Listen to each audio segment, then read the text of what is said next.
Hello everybody. Welcome back to the channel and another Friday Q&A. Very quickly, I do Q&As based on questions I get through YouTube, Facebook, email, Instagram, and Twitter.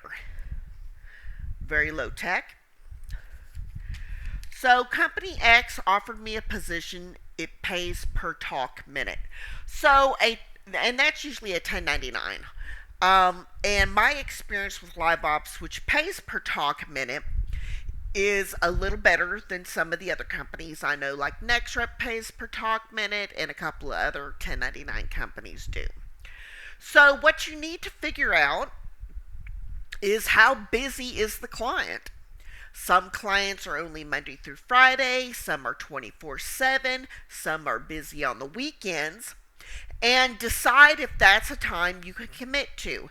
So, for example, some retail clients, they have semi-annual sales, and during those times they are very busy all day long. Then other times it is not very busy. And if you are paid on talk time, you could be waiting a little bit to get those minutes. Now, if you are with like a utility client, health insurance client, car insurance client, something like that, that's, year round, then those times are a little bit easier to get. So it may be something that, for example, say you're with a utility client, and the utility client is Monday through Friday. They are 8 a.m. to 7 p.m. Eastern Standard Time. So because they don't have hours during the weekend, that Monday is very busy. And when I was with the utility client through Live Ops, it was mandatory hours on Monday and mandatory hours on Friday to kind of buffer the weekend out. So you might come in and start taking calls about disconnects or problems. A bill might be due towards the middle end of the month. Get that paid, start service because somebody moved over the weekend, and things like that. So the rule of thumb is if you can work 45 minutes out of the hour, that's very good. And that'll kind of give you a idea of whether or not it's worth your time. Can I change my breaks and lunches to pick up kids, get medicine, whatever? 1099, yes, you just do your schedule that way. With a regular job, you need to go ahead and discuss this during the interview process. A lot of people who have kids, maybe their partner or family member, not saying everybody's married, but maybe a friend, a neighbor, whatever, will take the kids down to the daycare, and then you've got to do your lunch to pick the children up. Now, if you are in a call center environment where you are taking calls, they set your breaks and lunches during the slower parts of the day, even if you have back-to-back calls. And not everybody's break is the same once you're out of training. When you're in training, everybody's the same. But you need to discuss that and have something either in writing, emailed, whatever. Now, if your recruiter, your hiring person says you need to discuss it with your team lead, that is not set in stone that you get that time off. So I tell people 1099 is great when you are juggling children, health concerns, an aging parent, pets, and things like that.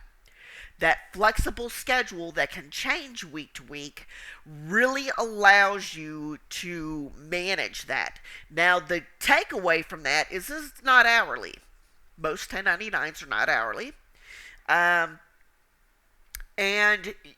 you need to kind of work, feast or famine, work when the work's there. Explain a home office setup. So, my setup, whether I was on a laptop or now a desktop, I'm going to talk about a desktop. So I have my desktop. I have 2 monitors. I have a wired keyboard, wired mouse, wired headset that's noise canceling. I have the plug-in adapters to give me more USB because I have a portable storage device. Hang on. Sorry about that. My allergies are crazy.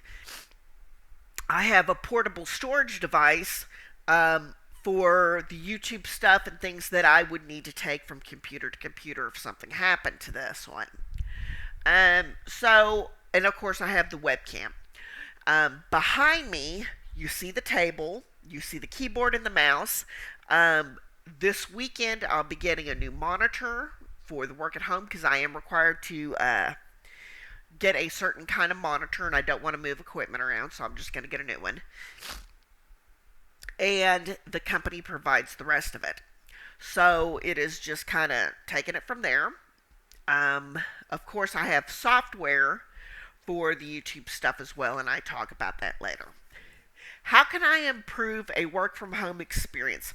So a lot of that is time management and goal setting. So, for example, if you are with a W-2 company, you have set hours, set breaks, set lunch, whatever. And some of these companies only give you 30 minutes for lunch. So you may need to pre-plan or pre-make your lunch if it's like a sandwich, and then reheat a soup, or make the salad and wait until lunch to put the dressing on, or quesadillas, cheese quesadillas, or grilled cheese sandwiches are great. Just get some deli meat and cheese, put that together. That's great. It might just be something simple, that you put together. And being able to get up in enough time to get your morning routine done. So you do need enough sleep. And that is so, so important. If you need to be in bed by 9:30, 10 o'clock, usually I like to stay up later. But if you need that hour of sleep, you need to get yourself into a sleep schedule. Start getting into bed half hour to an hour early every day until you are at that place. What is your current internet package? Okay.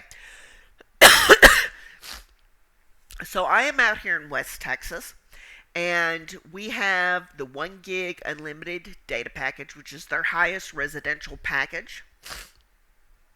My brother is a gamer. I have this computer. I will have that computer. Everything will be hardwired. He's not hardwired. My brother isn't. But we have that. We have the modem and the router in this room.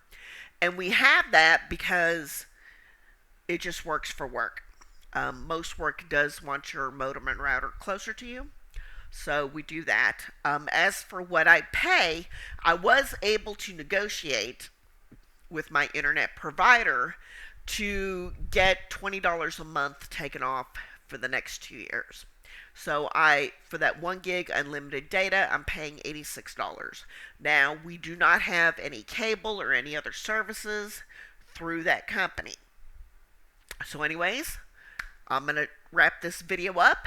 Thank you so much, and you have a great day.